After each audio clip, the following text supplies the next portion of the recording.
The last word with Lawrence O'Donnell starts right now. Hey, Lawrence. Thanks, Jen. We have Governor Abigail Spanberger joining us tonight. Her first appearance here since elected governor of Virginia. I think her first appearance on this network since then. So she's changing the Republican policy in Virginia of cooperation with ICE. She'll tell us about it when she joins us. So interesting. I just asked Jeh Johnson exactly about that. I think it's a fascinating decision. I can't wait to hear what she says. Well, she's coming up. Thanks, Jen. Looking forward to it. Thank you. If you can't do it in Byhalia, Mississippi, you can't do it anywhere. Byhalia, Mississippi, population 1,339 is going to stop Kristi Noem. In a follow-up to the excellent reporting Rachel delivered here Monday night about the protests against the ICE detention camps that Homeland Security Kristi Noem is trying to acquire and establish around the country by buying warehouses to literally warehouse people, we can now report that the entire state of Mississippi appears to be off limits to Kristi Noem. Rachel reported on locations around the country, especially Republican-controlled areas, which overwhelmingly voted for Donald Trump, that are rising up in local protests by Trump voters to block Kristi Noem's attempt to warehouse thousands of people in their communities. Kristi Noem must have thought it was going to be easy in Byhalia, Mississippi. Buy a warehouse and fill it up with people dragged out of their cars in Minneapolis and elsewhere. Fill it up with fathers carrying their babies into one of Kristi Noem's warehouse detention centers. Kristi Noem is from out of town in Washington, D.C., and appears to be a slow learner there. She might not yet fully understand the power of the chairman of the Senate Armed Services Committee, no matter who that chairman is or which party controls that committee. She is discovering that now because the tiny town of Byhalia, Mississippi, that has a Domino's Pizza, a Subway sandwich shop, Jimbo's Brickhouse barbecue joint, and, of course, El Nuevo Potrero Mexican restaurant, also has the chairman of the Senate Armed Services Committee representing them in the United States Senate. On Tuesday, the Armed Services Committee Chairman Roger Wicker told Kristi Noem in semi-polite Washington terms to get the hell out of Byhalia, Mississippi, and stay out of the state. In a one-page letter, Chairman Wicker said, "It has come to my attention that U.S. Immigration and Customs Enforcement is in the final stages of acquiring a warehouse facility in Byhalia, Mississippi, and intends to convert it into an ICE detention center. While I support the enforcement of immigration law, I write to express my opposition to this acquisition and the proposed detention center."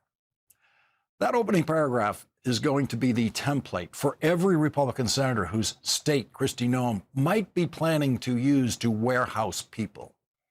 When the chairman of the Senate Armed Services Committee catches you in the final stages of doing something that he does not want you to do, you better not complete those stages. You better stop doing it right now. The chairman's letter did not say a word about the inhumanity of the idea, but was accurate in its assessment of what one of Kristi Noem's warehouses would do to any community. Senator Wicker said, "Converting this industrial asset into an ICE detention center forecloses economic growth opportunities and replaces them with a use that does not generate comparable economic returns or community benefits. Detention facilities impose substantial and specialized infrastructure demands, including transportation access, water, sewerage, and energy costs, staffing, medical care, and emergency services. From my understanding, the ICE detention facility would have a capacity exceeding 8,500 beds. That is more than 6 times the total population of Byhalia, Mississippi." Senator Wicker continued, Existing medical and human services infrastructure in Byhalia is insufficient to support such a large detainee population. Establishing a detention center at this site would place significant strain on local resources. Additionally, many of my constituents have voiced concerns regarding the public safety, medical capacity, and economic impacts this center would impose on their communities. And they are Trump voters. Donald Trump won 60% of the vote in Mississippi. Trump voters don't want Donald Trump and Kristi Noem's ICE detention centers in their towns. And Roger Wicker doesn't want one in his state. His last line is, keep me informed of this acquisition and any future ICE contracting proposals affecting the state of Mississippi. Thank you for your attention to this matter. It's time to move on, Kristi Noem. You're not going to get a detention center in Roger Wicker's Mississippi. Not because of some moral outrage on the part of Senator Wicker or his Trump voting constituents, but because, in addition to it being a moral outrage, it would also have a disastrous impact on their communities and on their property values. Every homeowner in Byhalia, Mississippi would watch the value of their homes collapse if Kristi Noem got her way and invaded their town. Donald Trump's other cabinet secretary from the Dakotas, billionaire Doug Burgum, the Secretary of the Interior, is trying to rewrite history in Mississippi.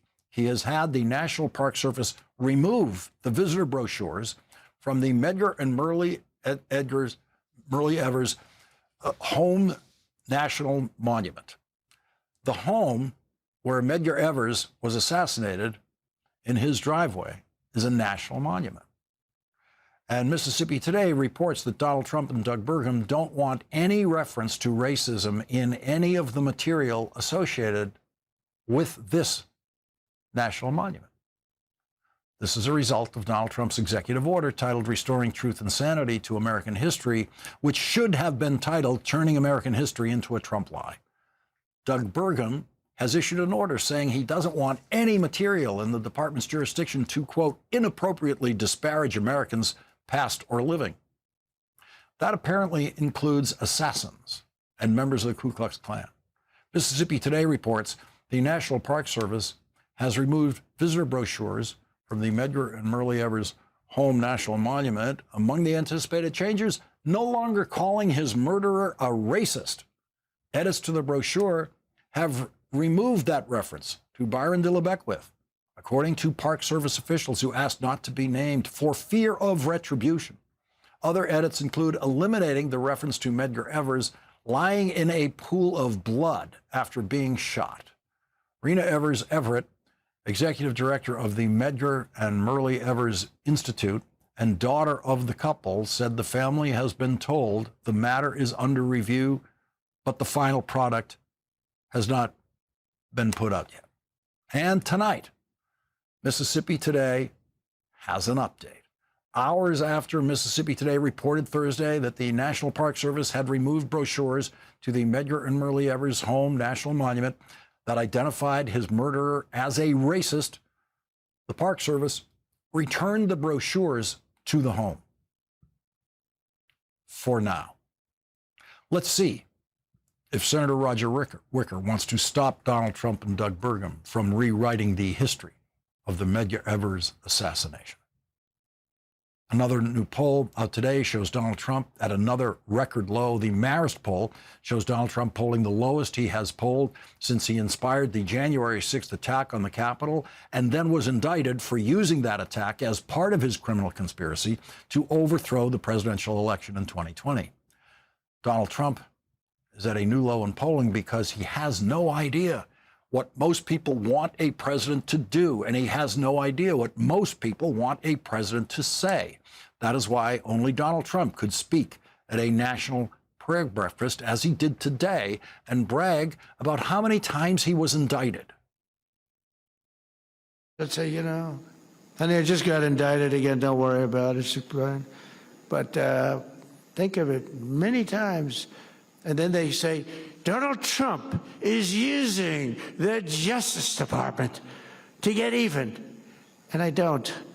But wouldn't I have a right to? Think of it.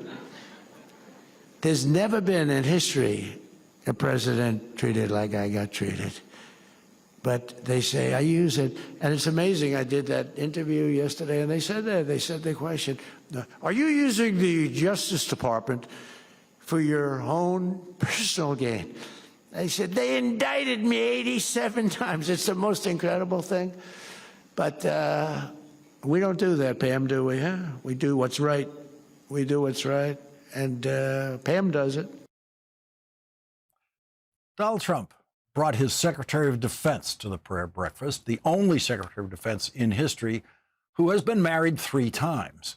Donald Trump and Pete Hegseth believe that marriage is one man married to one woman, then another woman, then another woman. And they were speaking to an audience filled with people who believe marriage should be between one man and one woman, and that gay people should not be allowed to be parents, that gay people who, as parents, try to indoctrinate children and are a danger to other children in their children's schools. That room was filled with that kind of person. And it also included liberal-minded religious people in that room who don't think any of those things. But the real hardcore Christian nationalists in that room could be why Donald Trump didn't bring his Treasury Secretary to the National Prayer Breakfast, because Donald Trump's Treasury Secretary lives a life that some of the strongest Trump supporters at the National Prayer Breakfast believe is an abomination and a danger to this society. Scott Bessent lives a life that was illegal in his state until Democrats made it legal. Scott Bessent can thank the election of Bill Clinton to the presidency and the election of Barack Obama to the presidency for his right to live as a married man with his husband and children in his home state of South Carolina, where he grew up. It was illegal for Scott Bessent to be married to a man in South Carolina. When he got married in 2011, when he was living in New York and enjoying the rights granted to him by a government of the state of New York controlled by Democrats. South Carolina first banned marriage equality by law in 1996, saying marriage could only be granted to one man and one woman. But South Carolina wasn't satisfied with just having the legislature write it into their law books. 9 years later, South Carolina amended the state constitution to ban same-sex marriage.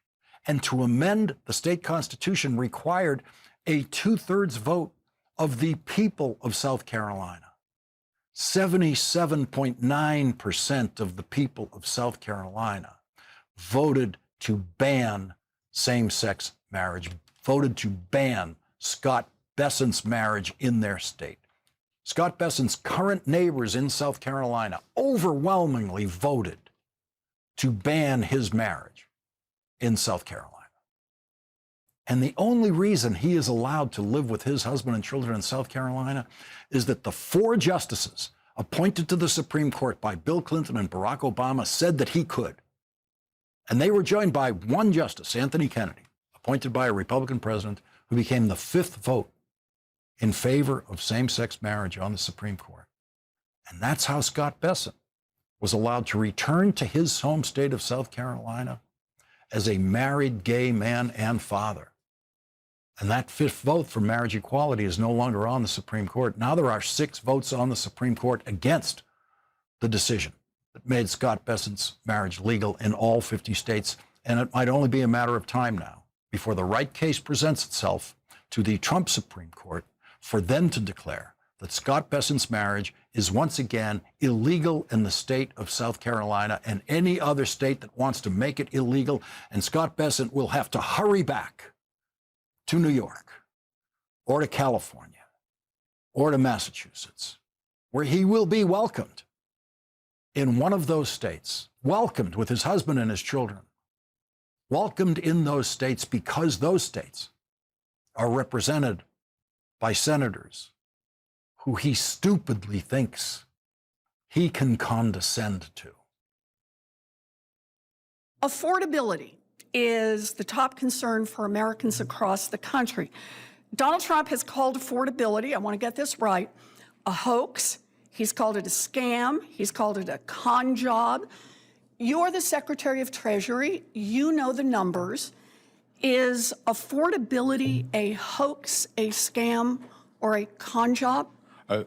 Senator, it may be a bit nuanced for you, but what President Trump is referring to is the media saying that the affordability crisis was generated by this administration when it was you and President Biden who destroyed the buying power of the American people. So there is an affordability crisis, and you were front and center in it. So let me make sure that I understand. Donald Trump is not saying that affordability, what's happening to families right now, is a hoax? He is saying that trying to lay the blame at this administration rather than the Biden-Warren economy is a hoax. Okay, so it all happened before he got it.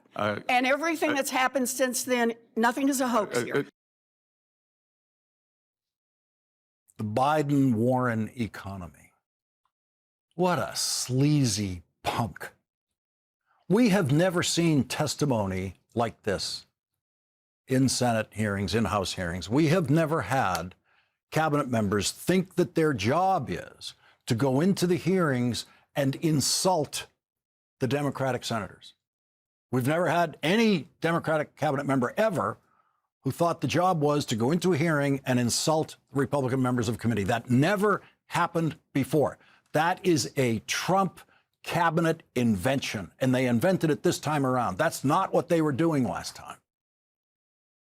We've never had a more ridiculous Secretary of the Treasury than that clown who you just saw. In Donald Trump's first administration, I thought Steve Mnuchin was the lowest it could go, but he now looks like a statesman compared to the buffoon Donald Trump has put in that job to lie for him every day. Scott Bessent lies about himself now, as he did yesterday in testimony to the House and today in testimony to the Senate when he was asked about writing tariffs are inflationary. Exactly 1 year before Donald Trump's second inauguration. Those are Scott Bessent's written words, tariffs are inflationary.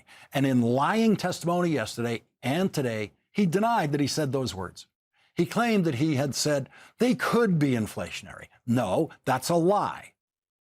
And Scott Bessent lies with a deeply creepy ease. He exhibits no discomfort at all. He does it with the ease of a pathological liar. He does it with the ease of someone who was born lying. There was no evidence of Scott Bessent being a pathological liar before working for Donald Trump, but he is Donald Trump's best student in the art form of Trump speak, which is deranged, irrational, irrelevant lying. Think about what Scott Bessent, of all people, had to do to himself to become a Trumpian pathological liar in that Senate Banking Committee hearing today. The first Treasury Secretary to ever testify that way. 5 years after the Supreme Court, by one vote, made Scott Bessent's marriage legal in all 50 states, Donald Trump's presidential platform said what the Republican presidential platform has always said, quote, marriage between one man and one woman is the foundation for a free society. That's the party Scott Bessent has chosen to humiliate himself to serve. The Republican chairman of that committee, to whom Scott Bessent testified so respectfully today, voted against respect for Scott Bessent's marriage in 2022 when Democrats in the United States Senate passed the Respect for Marriage Act. Elizabeth Warren voted to respect Scott Bessent's marriage, as did every Democrat. He wants to sign the money. That's the Treasury Secretary's secret pleasure. For every Treasury Secretary, it always is. I learned that the first time I was running a Senate confirmation hearing for a Treasury Secretary at the Senate Finance Committee when I was staff director of the committee. The committee vote was unanimous. We tried to get to a floor vote as soon as possible, but there's always some traffic in your way on the Senate floor. It doesn't happen quickly, and the nominee kept impatiently calling me to ask exactly when he'd be confirmed, and I kept saying the same thing about the Senate floor and traffic and blah, blah, blah, which I thought he would understand. And then, in a private conversation, one of his staff members told me what he was so eager about. He wants to sign the money. That's what the staff guy told me about the incoming Treasury Secretary. I'm surprised Donald Trump still lets the Treasury Secretary sign the money. Maybe Donald Trump doesn't know. Maybe he will seize that power too. If you look at whatever currency you have in your pocket right now, as I did a few minutes ago, you'll see their signatures. I've got a few 5s signed by Janet Yellen, a few 20s signed by Steve Mnuchin, and nothing signed by Scott Bessent, because it takes a while for that new currency to get into circulation.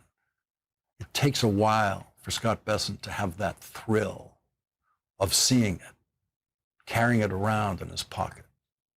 Imagine how thrilling it must be for Scott Bessent to sign the money. So thrilling, he will debase himself in any way for Donald Trump. Look what he was willing to do to get there, to be the guy who signs the money. Think about how much he has had to contort his economic beliefs in order to lie for Donald Trump about tariffs.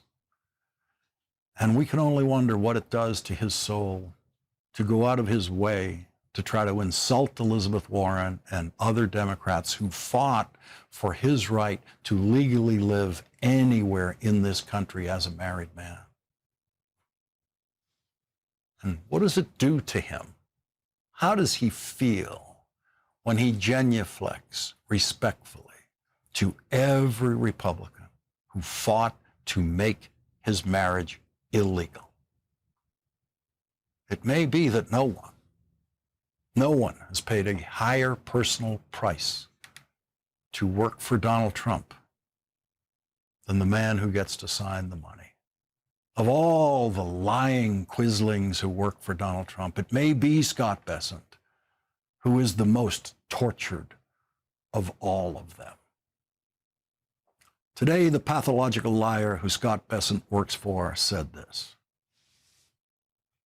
You know, they rigged the second election. I had to win it. Had to win it. I needed it for my own ego. I would have had a bad ego for the rest of my life. Now I really have a big ego. The beating these lunatics was incredible, right? What a great feeling. Winning every swing state, winning the popular vote. The first time, you know, they said I didn't win the popular vote. I did. But they said, so they'd always say, they would always thought they'd introduce it. While Donald Trump did not win the popular vote, you know, I'm sitting up being introduced by a Democrat or somebody. And they say, why Donald Trump did not win the popular vote? He won the presidency. Here he is. I say, that was terrible. He's a very sick man, Donald Trump. Steve Bannon says the Trump plan for this year's election is to surround polling places with ICE agents. That is against state and federal law, but this is Donald Trump we're talking about.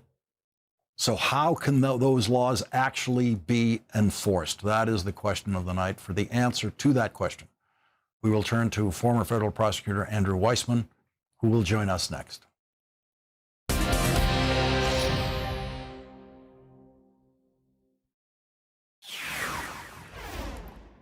Donald Trump's dangerously incompetent director of national intelligence, Tulsi Gabbard, said in writing to the Senate and the House that she led an FBI raid to seize voting records in Fulton County, Georgia, because, quote, my presence was requested by the president.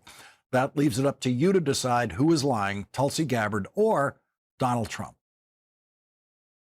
We have our director of national and international intelligence, Tulsi Gabbard, who's doing a great job. Where's Tulsi? She took a lot of heat 2 days ago because she went in at Pam's insistence. She went in and she looked at votes that want to be checked out from Georgia. They say, why is she doing it? Right, Pam? Why is she doing it? Because Pam wanted her to do it. And you know why? Because she's smart. And yesterday, Steve Bannon announced the Trump plan to, quote, have ICE surround the polls come November, his exact words. The Brennan Center reports the law is crystal clear. It is illegal to deploy federal troops or armed federal law enforcement to any polling place. In fact, it is a federal crime for anyone in the U.S. military to interfere in elections in any way. More specifically, it is a crime punishable by up to 5 years in prison to deploy federal troops or armed men to any location where voting is taking place or elections are being held, unless such force be necessary to repel armed enemies of the United States. The law, which dates back to the end of the Civil War, originally also allowed troops at the polls when necessary to keep the peace, but that exception was removed more than 100 years ago. Joining us now is Andrew Weissmann, former FBI General Counsel and an MS Now legal analyst. Andrew, is the law crystal clear, and how can it be enforced in a Trump presidency?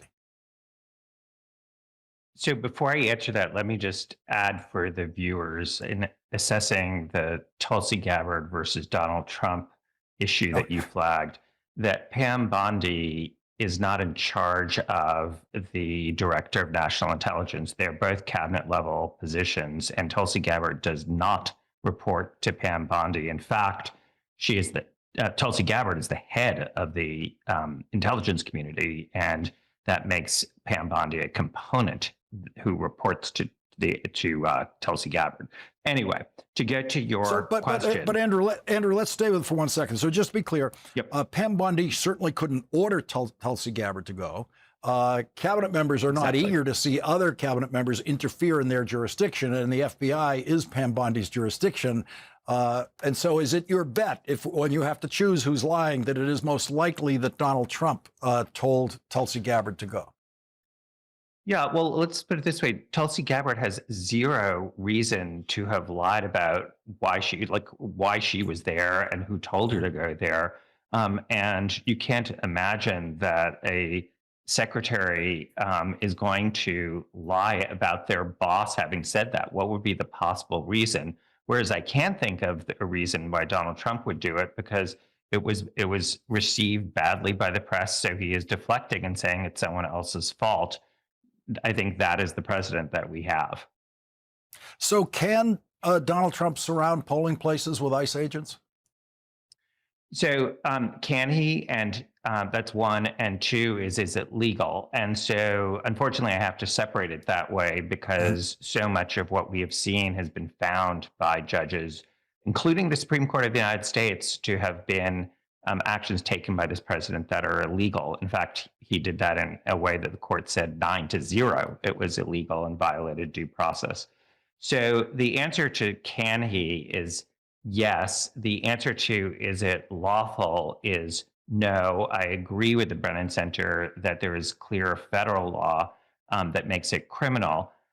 Having said that, although many people listening may say, well, the president could just pardon the people who are breaking the law, and that is true federally, there's still two remedies. One, it can violate various state laws, and that is not subject to a pardon. And the other is an injunction. A court can enjoin Donald Trump from doing this. So even if he tries to absolve them of criminal liability, district courts, courts of appeals, and the Supreme Court can enjoin any effort by the president to try and send in troops or other military forces to surround these voting places. And I do think that that is a real option. We are seeing it around the country where judges are enjoining the efforts that are going on in other contexts. But we're also seeing those orders defied by ICE in particular, especially in Minneapolis, where it's dozens upon dozens of violations. So assuming there was an injunction saying ICE cannot surround polling places, again, the question comes up, who's going to stop them when Donald Trump orders them to go surround polling places, knowing that the Supreme Court has told Donald Trump whatever he says is not a crime, because it's impossible, according to this Supreme Court, for him to commit a crime when he's issuing these orders? Look, that raises the sort of fundamental question of if the Supreme Court says you cannot do it and you're enjoined, is whether a politician will just be saying, you know what, we're going to defy that. That is possible. The courts do not have a standing army to enforce their laws. I do think there would be just, essentially all hell would break loose.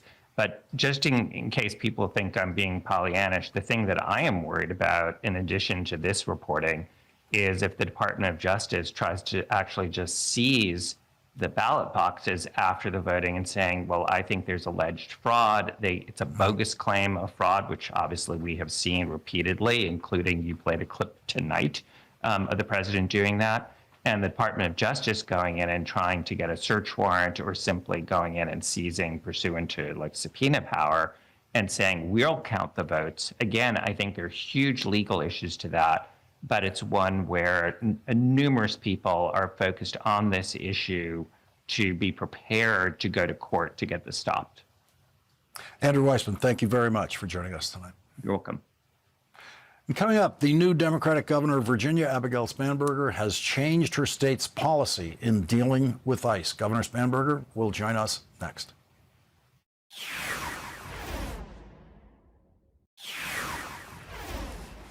Our next guest is fulfilling a campaign promise. Virginia's newly elected Democratic governor, Abigail Spanberger, won her election by 15 points 4 years after the Republican governor won by 2 points. She took the governorship away from the Republicans and has now cut the state of Virginia's ties with immigration and customs enforcement. The Washington Post reports one of her first acts after being sworn in January 17th was to issue an executive order rescinding an action by her predecessor, former Republican Governor Glenn Youngkin, that required state law enforcement agencies to enter into 287G agreements with federal immigration authorities. Those agreements deputize state officials to conduct federal immigration enforcement.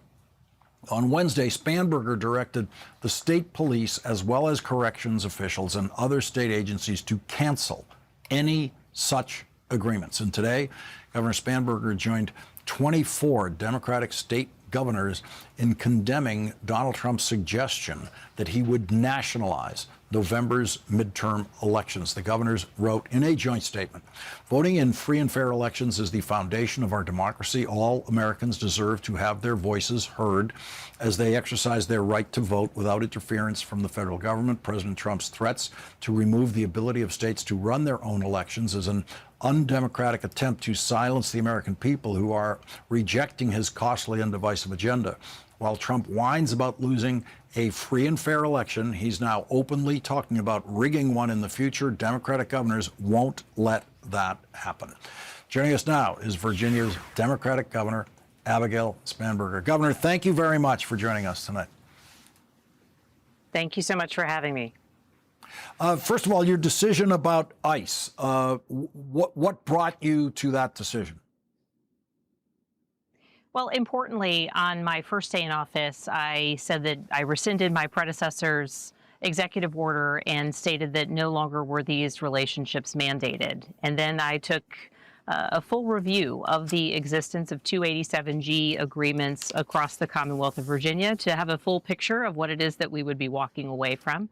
And yesterday, I issued an executive order and an executive directive.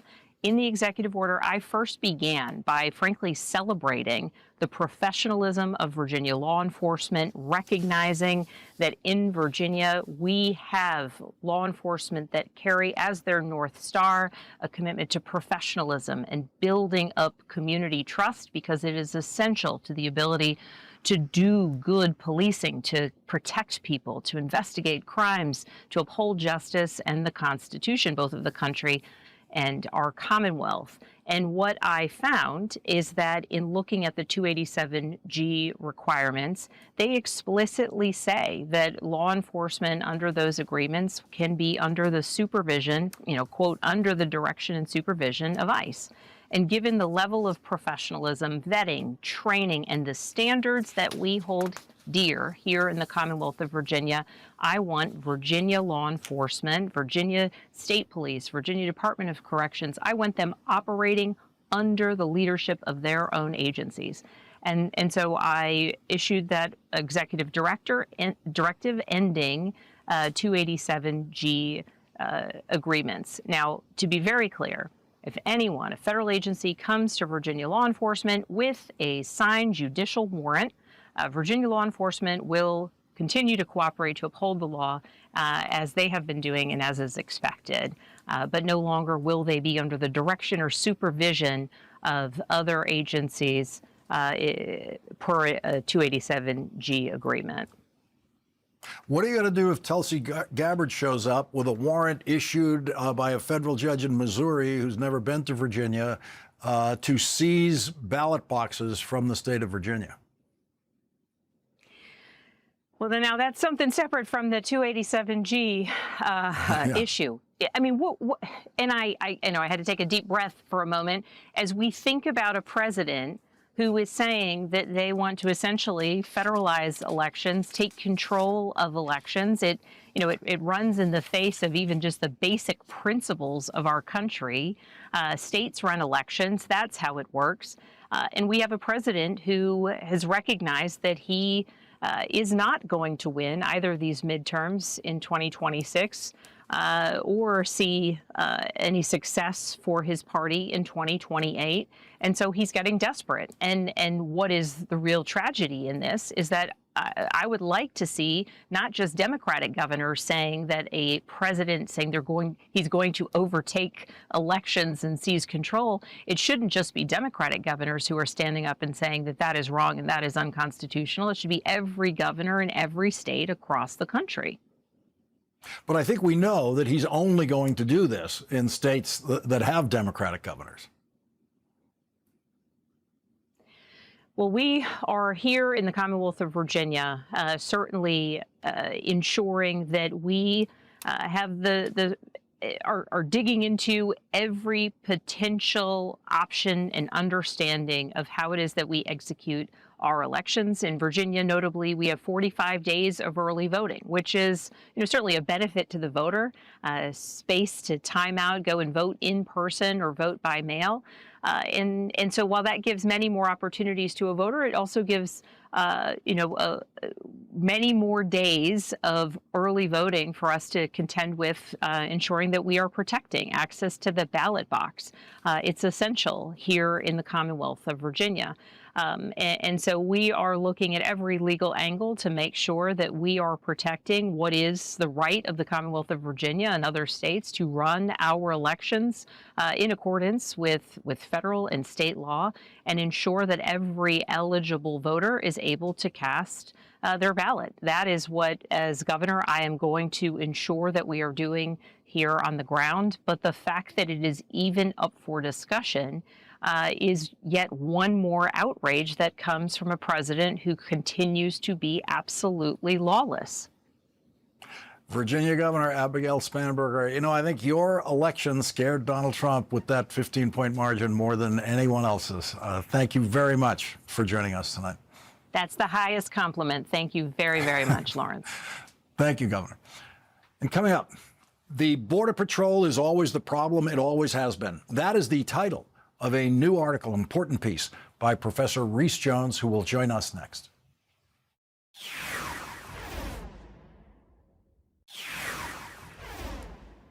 The Border Patrol is the problem. It always has been.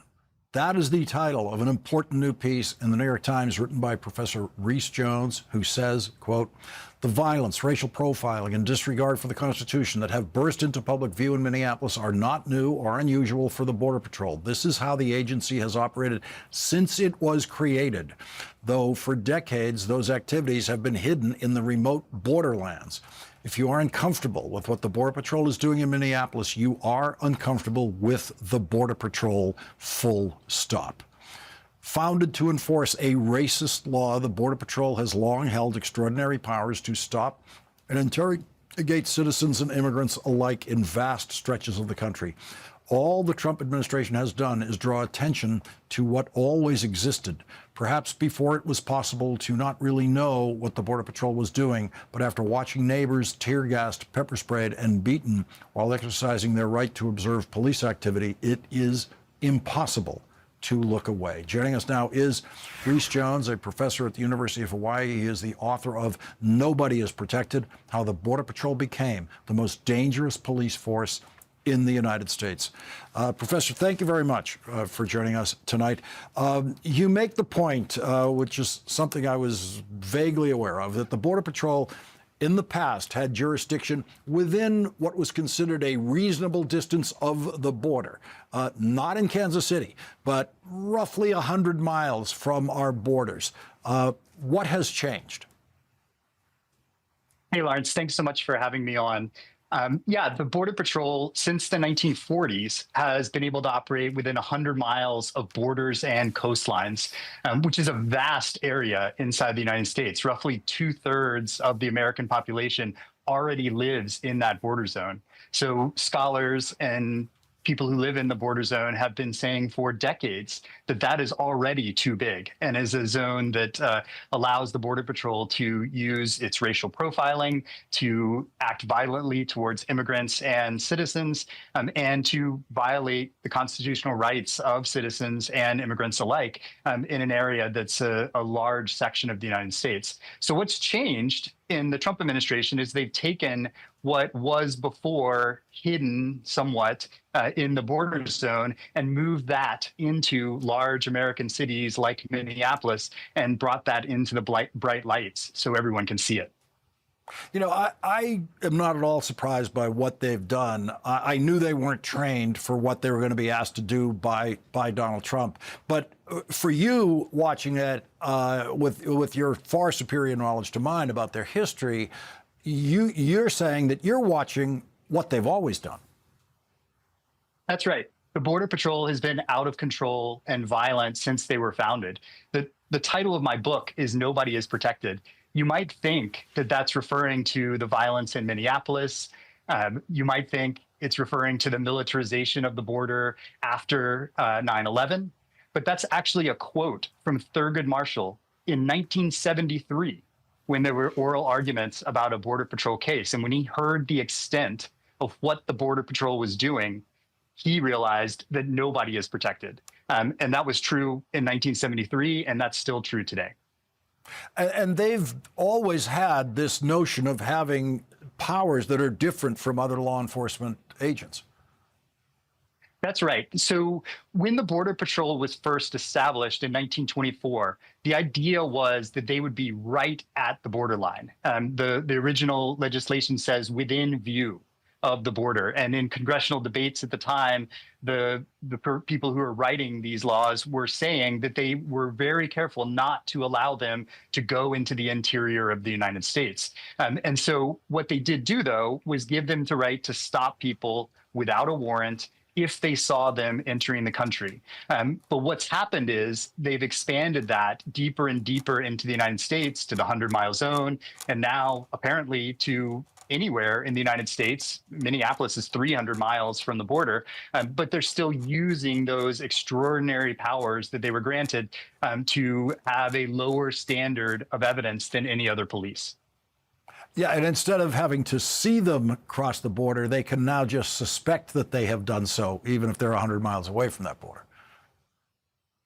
Yeah, absolutely. I mean, the Border Patrol has transformed into something that's completely different than what it was imagined to do at the start. It has been a racist agency from the start. It was created to enforce a racist law, the 1924 Immigration Act, that was created national origin quotas and limited immigration from almost everywhere inside the United States, and was founded also with a frontier Wild West mentality, and they've carried that through to the present day.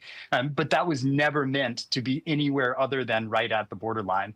And so what we're seeing today is the consequence of allowing this agency to continue to do that violence and to do that racial profiling, but in vast areas in the United States. Rhys Jones, the piece is The Border Patrol is the Problem. It's in the New York Times. You can find it. It is the must read on this subject. Rhys Jones, thank you very much for joining us tonight. Thanks for having me. We'll be right back. Professor Rhys Jones gets tonight's last word.